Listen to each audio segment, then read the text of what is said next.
2 weeks ago we got a new housemate. His name is Rob. Or Rod. I'm still not sure. I wasn't there when my housemates interviewed him. I'm not even sure if they did interview him. They met him somehow. Jess said he was a friend of a friend.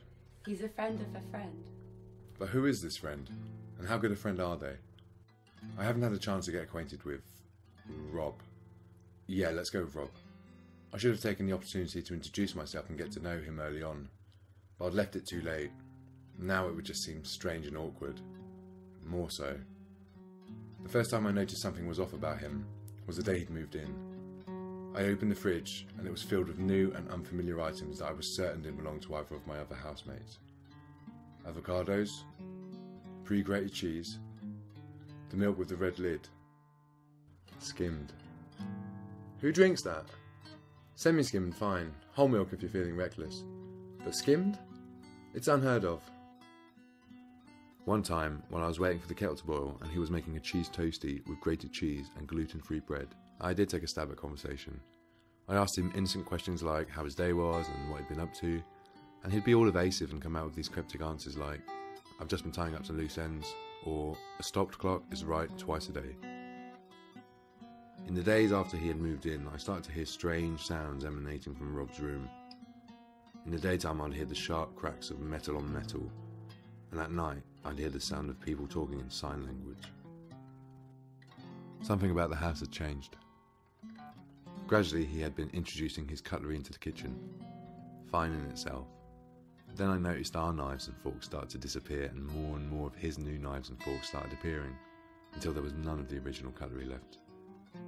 And when I sat down on the sofas or the chairs, I could have sworn that they had grown smaller, as if he had replaced them with near identical versions. But how would he have been able to find these slightly smaller facsimiles of our furniture? And why was he replacing our originals with them? The thing that kept bugging me the most was the question of what this guy actually did for a living. I mean, I knew he must have had a job. He was always going out for something, but it was always at different times. There was no consistency. In order to get to the bottom of it, I started to keep a note of when he left the house and when he came back. Having recently been made redundant, I was home at all times, and so I was able to keep a comprehensive record of when he was either in or out of the house. Once I'd collated the data, I could see no discernible pattern to his movements. Okay, so maybe he had a consistently changing work schedule, but it wasn't even as if he was going out for the same length of time each day. I understood that he could be doing other things, or maybe his shifts were different lengths, but it all supported my assertion that there was something sinister about him. I decided to ask my housemates what they thought of this new guy and his strange habits. First I asked Jess. She told me I should get out more. Then I asked Sophie. She told me I should get out of her room. Taking their advice, I took it upon myself to find out more about this Rob. I started by searching online, but not knowing his surname and not being sure of his first name, I didn't have much luck. One time when he was out, I tried to get into his room, but it was locked. I don't remember that room having a lock. Had he installed one himself? Eventually I decided I would have to follow him and see where he went when he left the house. I checked my chart to see what time he usually left on a Friday, but unpredictable as ever, he left at 4 in the afternoon, for which there had been no precedent.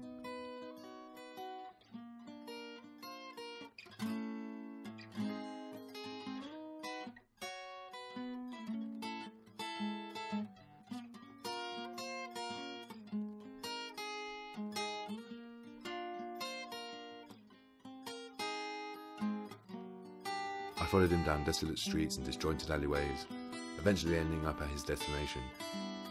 It was just some house.